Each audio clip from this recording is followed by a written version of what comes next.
What's up, my humans? I'm Duuz-Diz-Din coming at you with another Star vs. the Forces of Evil episode review.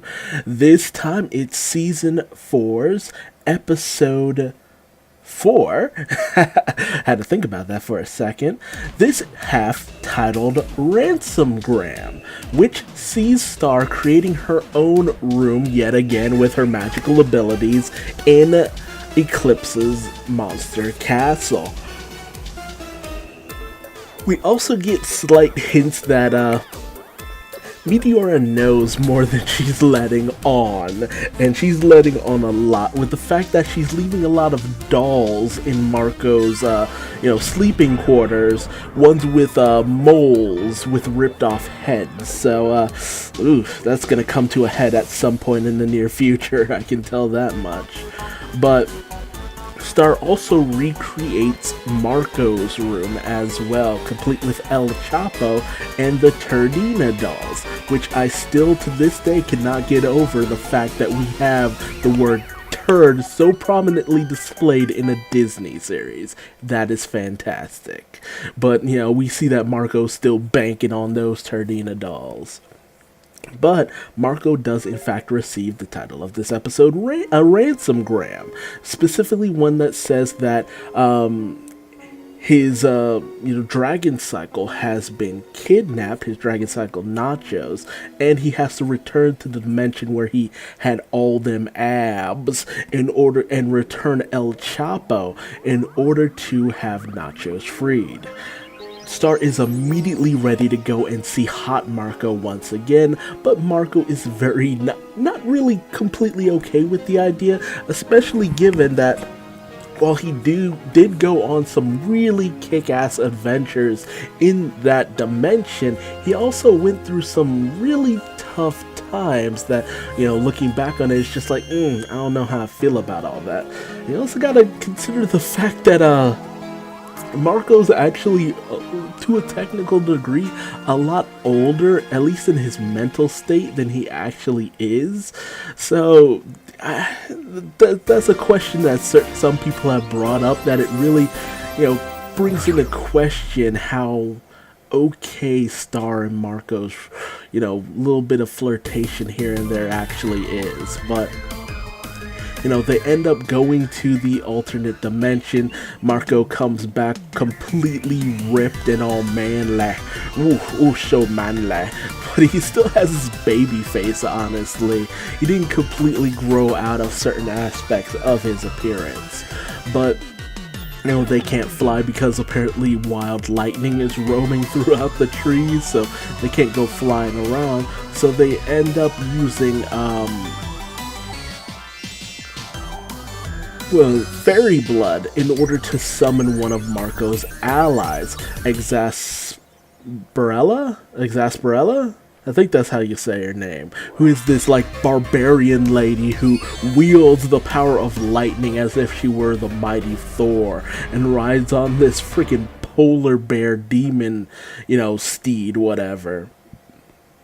And Star immediately shows her bisexual side, because she is all about that.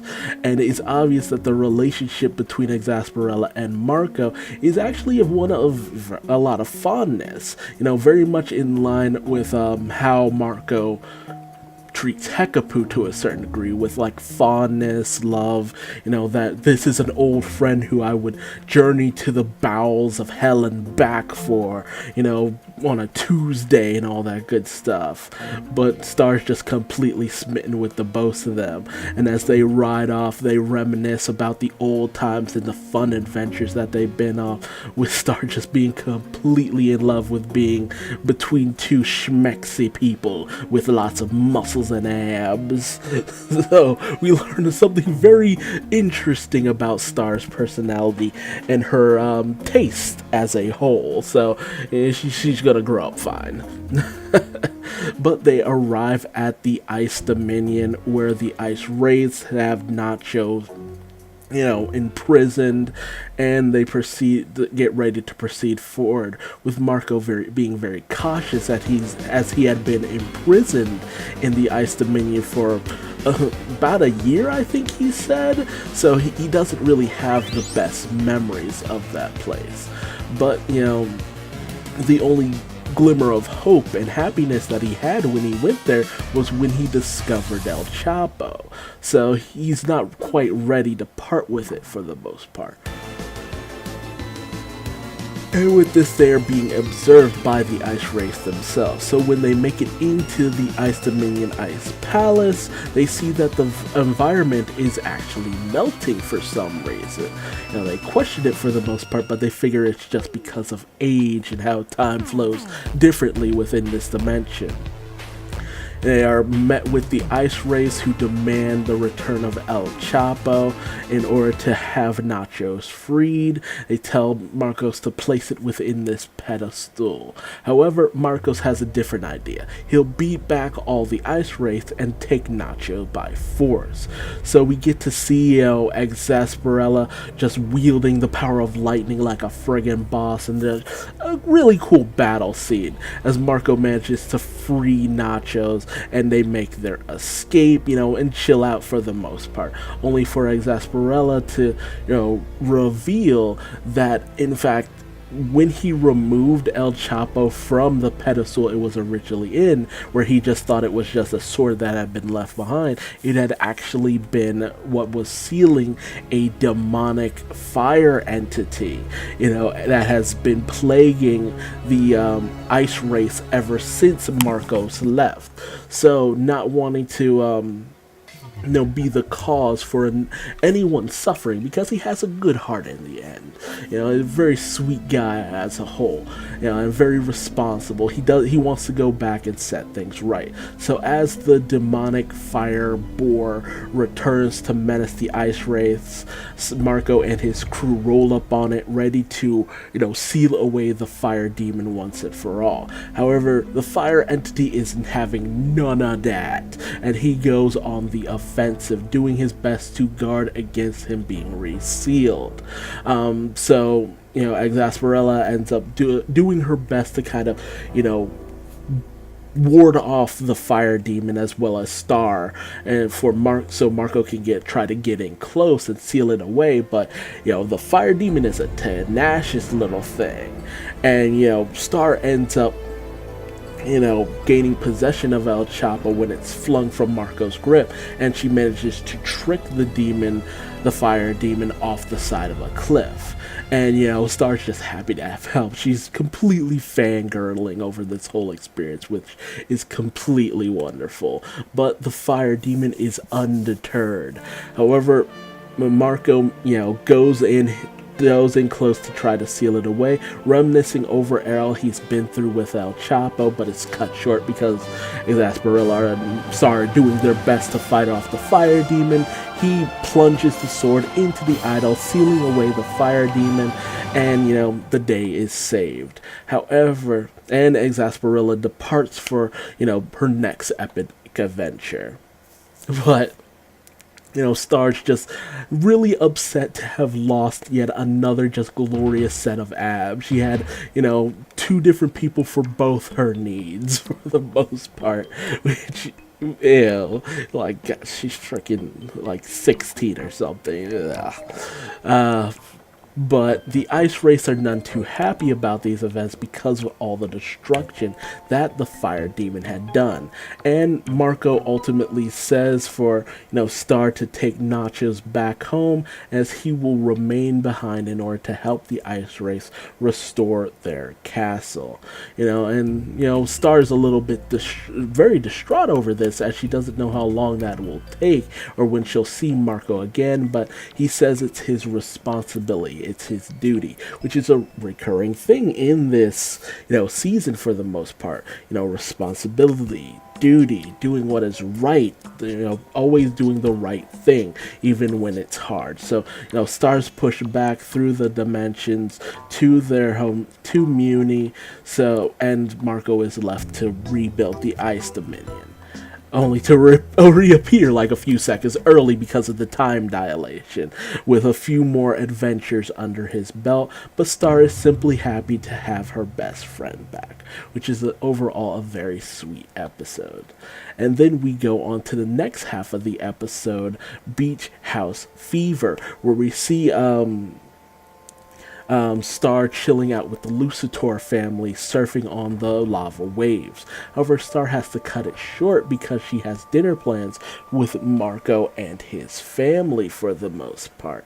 However, a storm actually ends up rolling in, completely just wreaking havoc and raining down lightning and all that. And despite the fact that Star tries to leave, her ride is immediately shot down because of the crazy weather patterns. So she ends up being stuck with the Lucitor family. And King Lord Lucitor says, it doesn't look like it's going to let up anytime soon. So they basically just end up playing some board games. It's a very nice little moment here and there. Very fun to just get to see Tom's family for the most part. However, when Star goes to help out Lady Lucitor, it becomes very apparent she isn't too keen on Star, especially when Star ends up unleashing a horde of little fire demons. And even after they manage to team up and put it all out, Lady Lucitor doesn't even high-five Star. That's just proper battle etiquette. You high-five after a successful slaying of miniature fire demons. It's not high-fiving, it's simply not done. But things weren't going too well on Tom's side of things, as the family game nights apparently got a little heated. But Star stumbles upon the family album, and they all go to just look through it and just shoot the shit for the most part. But Star pulls Tom aside to ask what could possibly be up with his mom, but Tom just plays it off, and that's just in her nature. She's a very emotional being, and that's just the way she is. Nothing really to get all hung up about. But as they look through the album, where we see Tom giving Star her signature horn headband and all that good stuff, Lady Lucitor starts to get a little nettled by seeing when she gets to the Tom and Star section, especially when we see that Tom hasn't really been put in the best situations, where he saw Star off, but he was just in the background for most of that. And when he built the carriage that we saw, back when he first appeared, he actually built that with his own two hands, only for that to meet its own personal fate. And he did it for the Blood Moon Ball, and just how things didn't work out too well. And overcome by emotion, Lady Lucitor just doesn't want to look through it anymore. And when Star confronts Tom over the situation, ultimately Tom says that the reasoning behind why Lady Lucitor is so distraught, his mom is so distraught, is not just because of the whole situation. He refers to the situation at the Blood Moon Ball, where things didn't really go too well, but it's the fact that Marco kissed Star, which was revealed back in the season finale of season 3, to Tom, because they were trying to be honest with each other. But Tom has just kind of been very cool about this and not really gotten overblown about it, which takes Star completely off guard for the most part. And it's just Star doesn't know how to take in this information that Tom knew, and he just never said anything, never talked with Star about it or anything like that. And it even gets to the point where Star just rushes outside because she's so taken aback by the fact that that indiscretion, that slight moment, is just coming back to haunt her for the most part. However, this moment is cut short when a wave washes Tom away into the lava, and Star goes out to risk her life to basically save him. And Lady Lucitor is just happy that her little Tom was completely okay. And because of that, the weather clears up, and it's revealed that Lady Lucitor's emotional state actually can manipulate the weather from time to time. So she ends up reconciling with Star and the whole Tom situation, because I don't think I mentioned it.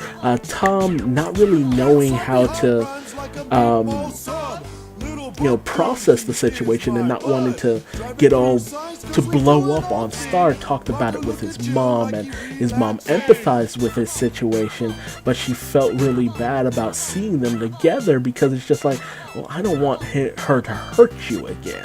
So that just shows, and that's something that a lot of you know of the fan base has actually talked about, the fact that the writing seems to be on the wall that Star and Tom are not a set thing, and ultimately he will be hurt again. They will eventually break up again, and what will happen with Tom?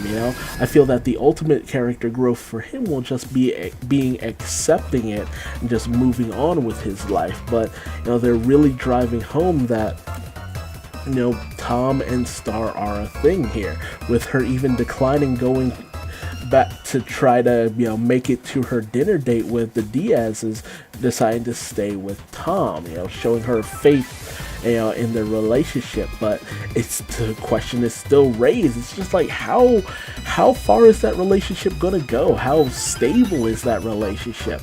There's no guarantee that Star isn't gonna hurt Tom. Lady Lucitor feels it. It's very obvious when Tom feels it.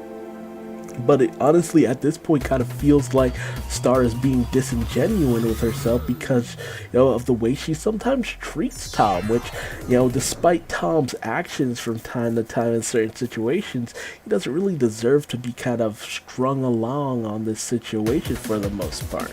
Yeah, he cares about Star, but might deserve a little bit better, at least from my point of view. But hey, tell me your thoughts on this episode in the comment section below. What did you think about, Buff Marco, Exasperella? I'm pretty sure that's her name, and her whole situation, because man, I can't wait to see the fan art of those two. It's gonna be wild. But that was a fun little segment there, just to get some return to Buff Marco, Buff mature Marco. But tell me your thoughts on that situation. Do you want to see more Buff Marco, or do you think this is the last we'll ever see of him? Because honestly, I think this is the last we'll see of Buff Marco, especially now that we've lost El Chapo. But the situation with Star and Tom is just, honestly, from my perspective, the writing feels on the wall that is headed for disaster. But this episode just feels like a tease on all of that, to just misdirect you in thinking maybe it'll work out. But I still am under the impression that Tom's going to have his heart broken, and the development we're going to see from Tom is him just accepting it and moving on with his life. No longer being so bound by his emotional state for the most part. That'll probably be the greatest show of growth more than anything else. But again, tell me your thoughts on this in the comment section below. And if you like this video, even though it ran pretty long in the tooth, feel free to leave me a like. And if you didn't, I'll understand if you give me a dislike. But hey, how about telling me what I did wrong in the comment section below, so I might better myself for future videos. But until then, all you surfer dudes out there on the lava waves, how about subscribing, because I'll definitely be bringing you more splash-tacular Star vs. the Forces of Evil episode reviews. But until then, stay lovely.